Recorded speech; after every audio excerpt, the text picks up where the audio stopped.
امیر المؤمنین علیہ السلام کے اولاد کے نام. پہلی بات ہے کہ ان کے اولاد کا نام جو ابو بکر کہا جاتا ہے، ان کا اولاد کا نام ابو بکر نہیں تھا. دیکھیں، جن بیٹے کا ابو بکر اسم نہیں ہے، کنیا ہے. ابو بکر ابن ابی قحافہ بھی جو ہے نا، اس کا نام جو ہے عتیق ہے. اچھا، یہ جو ہے مقاتل الطالبین ابو الفرج الاصفہانی، شاپ دار المرتضی بیروت، یہ بنی امیہ کا مورخ ہے اور زیدی مورخ ہے، شیعہ نہیں ہے. اچھا، یہاں پر ملاحظہ فرمائیے، آپ کی خدمت میں لکھا ہے، جو بیٹا ان کا جو جن کا نام کہا جاتا ہے کہ ان کا نام کیا تھا، ان کا نام ابو بکر تھا. ابو بکر، یہ ہے بھائی ابو بکر، صفحہ نمبر 61. ابو بکر لم یعرف اسمہ، اس کا نام جو غیر معلوم، تاریخ میں ان کا نام درج نہیں ہے. ابو بکر کا نام درج نہیں ہے. ابو بکر، بکر کے ابا. اب یہ کوئی ضروری نہیں ہے کہ والد کسی اپنے بیٹے کو کنیا دے، ٹھیک ہے نا. کنیا آپ کے پڑوسی آپ کو کنیا دے سکتے ہیں. ابھی میرے والد نے مجھے کنیا نہیں دیا، لیکن میرے عرب جتنے دوست ہیں مجھے ابو علی کہتے ہیں. ابو علی جتنے دوست، کیونکہ میرے بیٹے کا نام علی ہے، ٹھیک ہے نا. تو عرب جتنے لوگ ہیں مجھے ابو علی کہتے ہیں، بہت سارے لوگ ابو علی، اور دوست بھی، ناظرین بھی بہت احترام میں ابو علی کہتے ہیں. تو بکر جو ہے کوئی ضروری نہیں کہ باپ دے دیں، پڑوسی دے سکتا ہے، دوست دے سکتے ہیں، رشتہ دار دے سکتے ہیں. اور یہ اسم نہیں ہوتا بکر، ابو بکر یہ کنیا ہے، سب لوگوں کو پتا ہے. اب آپ کے علماء جو ہے ان کے پاس دلیل نہیں ہے. ابو بکر کی کوئی عزت ہے نہیں. اس کی عزت بھی بنانی ہے تو امیر المؤمنین علیہ السلام کے خاک در سے. اور بیٹے کا نام ابو بکر، وہ بھول گئے. ابو بکر کیا ہے؟ ابو بکر کنیا ہے، اور تم ثابت کرو کہ یہ کنیا امیر المؤمنین علیہ السلام نے رکھا ہے، اور ابو بکر بن قحافہ کی خاطر رکھا ہے، ٹھیک ہے نا. لم یعرف اسمہ. اور آپ کی خدمت میں عرض کر رہے ہیں،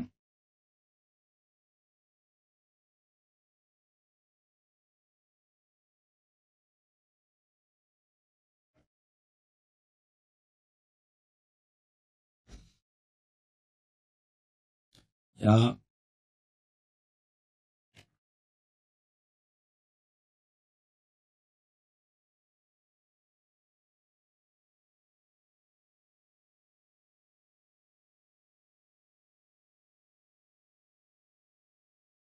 اچھا، اب آتے ہیں عمر کی طرف.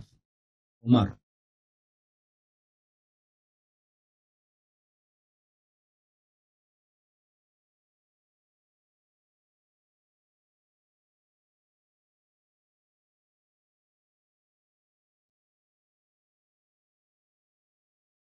یہ کہ ان کے بیٹے کا نام عمر تھا یا عمر تھا، یہ کتابوں میں اس میں اختلاف ہے. ملاحظہ فرمائیے، یہ کتاب ہے مقاتل الطالبین میں ابو الفرج اصفہانی کا، العباس بن علی بن ابی طالب علیہ السلام، صفحہ نمبر 66 میں. ان کی زندگی نامہ میں ہے عمر بن علی.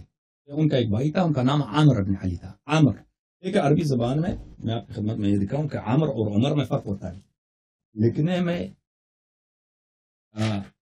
اور بولنے میں اس میں کیا فرق ہوتا ہے. دیکھیں، عربی زبان میں آپ کی خدمت میں دکھائیں، یہ عمر ہے بھائی، یہ عمر ہے، یہ عمر، ٹھیک ہے نا. عمر، یہ عمر ہے.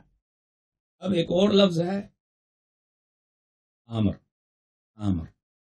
پرانے زمانے میں ان دونوں کو ایک ہی جیسے لکھتے تھے.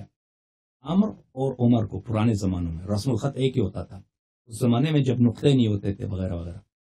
لیکن بعد میں جب لوگوں نے دیکھا کہ یہ دونوں لکھے ایک ہی جاتے ہیں، الفاظ ایک ہی ہیں، لیکن یہ دو مختلف اسم ہیں، تو بعد میں لوگوں نے کیا کاتبین نے رسم الخط میں کہا کہ عمر میں ایک واو اضافہ کرتے ہیں. عمر جیسے عمر بن العاص ہے، عمر بن الخطاب، عمر بن العاص. تو یہ جو ہے عمر اور عمر ایک نہیں ہے، عمر اور عمر دو ہیں.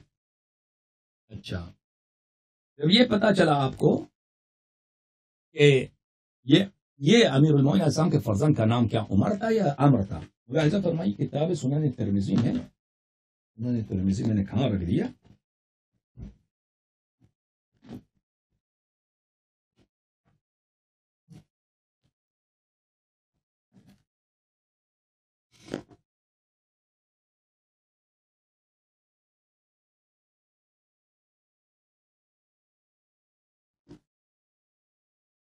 یہ سنن ترمذی ہے میرے محترم ناظرین، کتاب سنن ترمذی،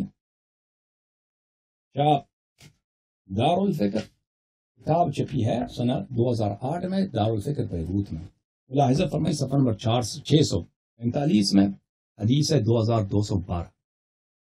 حدثنا صالح بن عبد الله الترمذي حدثنا أبو الفرج أبو فضالة الفرج أبو فضالة الشامي عن يحيى بن سعيد عن محمد بن عامر ابن علي عن علي بن أبي طالب علیہ الصلوۃ. یہاں پہ بھی دیکھیں اس کا اسم بہت ساری کتابوں میں کہ ان کا اسم عمر تھا، عمر نہیں تھا. اب مان بھی لینا کہ عمر تھا، فرض کریں عمر تھا. یہ کہاں سے آپ ثابت کرتے ہو کہ عمر ابن الخطاب کے لیے، عمر ابن خطاب کے واسطے اس کی محبت میں انہوں نے عمر نام رکھا ہے. اب اگر آپ کتب اسامی اصحاب الصحابہ میں جائیں، تواریخ الصحابہ میں، مثلا کتاب الاستیعاب کی معرفت الاصحاب میں، وہاں بہت سارے صحابہ ہیں جن کا نام عمر تھا. ایک عمر بن الخطاب مشہور ہو گیا ہے، لیکن عمر صحابہ میں صرف یہ عمر نہیں تھا، بہت سارے عمر تھے. ٹھیک ہے نا. اب امیر المؤمنین علیہ الصلوۃ والسلام کا فرزند کا نام سمان لیا، سر فرض کرتے ہیں ہم، عمر نہیں تھا، عمر تھا. ٹھیک ہے نا. یہ آپ کہاں سے ثابت کرتے ہیں کہ امیر المؤمنین علیہ السلام نے عمر ابن الخطاب جو غاصب خلافت ہے شیعوں کے نزدیک، اس کی محبت میں، اس کے احترام میں اپنے بیٹے کا نام عمر رکھا. یہ کس حدیث میں لکھا ہے؟ شیعہ یا مخالفین کے حدیث میں لکھا ہے؟ ہو سکتا ہے کوئی اور عمر ہو، یا یہ ثابت کریں کہ ان کے نام امیر المؤمنین علیہ السلام نے خود رکھا ہے. امیر المؤمنین علیہ السلام کے 18 بیٹے تھے مختلف ازواج سے. ٹھیک ہے نا. بیٹے ان کے بہت سارے تھے. بیٹے کا نام ماں بھی رکھ سکتی ہے، بیٹے کا نام ماموں بھی رکھ سکتا ہے. ٹھیک ہے نا. کوئی بھی رکھ سکتا ہے. ایک ماموں ہے، اس کا کوئی دوست ہے، نام عمر ہے، اس نے اس کے نام پہ رکھا ہے. کوئی ضروری نہیں ہے کہ خود والد ہی رکھے. اور عمر ابن خطاب کی محبت میں وہ آپ ثابت کریں، دلیل ہمیں دکھائیں. یہ جماعت عمریہ کے علماء کے دلائل ایسے ہیں. اب بات آتی ہے ان کے بیٹے کا نام عثمان تھا. جی ہاں بالکل، ان کے بیٹے کا نام عثمان تھا. ایک بیٹے کا نام عثمان ابن عفان تھا، لیکن وہ عثمان، معافی، ان کے بیٹے کا نام عثمان ابن علی علیہ الصلوۃ والسلام تھا. لیکن اور وہ حضرت ابو الفضل عباس علیہ السلام کی سکے بھائی تھے. لیکن ان کو خود امیر المؤمنین علیہ السلام کی حدیث ہے کہ میں نے ان کو عثمان ابن عفان کی محبت میں نہیں بلکہ عثمان ابن مظعون کی محبت میں عثمان نام رکھا ہے. ملاحظہ فرمائیے، کتاب مقاتل الطالبین الفرج اصفہانی کی، چاپ دار المرتضی بیروت، یہاں پہ صفحہ نمبر 49 میں، بلکہ 59 میں، صفحہ نمبر 59 ہے. مقاتل الطالبین میں عثمان ابن علی ابن ابی طالب علیہ السلام و امہ ام البنین ایضا، حضرت ام البنین سلام اللہ علیہ، ان کی شادی روح کے لیے سب شیعہ 3 مرتبہ صلوات پڑھو. اللہم صل علی محمد و آل محمد وعجل فرجهم، اللہم صل علی محمد و آل محمد وعجل فرجهم، اللہم صل علی محمد و آل محمد وعجل فرجهم. امام زمان علیہ السلام کی تعجیل فرج کے لیے 3 مرتبہ صلوات. اللہم صل علی محمد و آل محمد وعجل فرجهم، اللہم صل علی محمد وآل محمد وعجل فرجهم، اللہم صل علی محمد وآل محمد وعجل فرجهم. تو ملاحظہ فرمائیے، مقاتل الطالبین میں عثمان ابن علی ابن ابی طالب و عثمان ابن علی، عثمان امیر المؤمنین علیہ السلام کی وہی فرزند ہے. روی عن علی علیہ السلام کہ علی علیہ السلام نے فرمایا انما سمیتو باسم اخی عثمان ابن مظعون، میں نے ان کا نام عثمان ابن مظعون کی محبت میں، اس جو میرے بھائی تھے، وہ رسول پاک صلی اللہ علیہ وسلم کے صحابی تھے. عثمان ابن مظعون رسول پاک صلی اللہ علیہ وسلم کی حیات میں ایک جنگ میں وہ زخمی ہو گئے تھے، اور مدینہ آ کے انہی زخموں سے ان کی شہادت ہوئی تھی. ان کے خاطر ان کا نام عثمان رکھا، نہ کہ عثمان ابن عفان کے لیے. اوکے، یہ آپ کی باتوں کا جواب.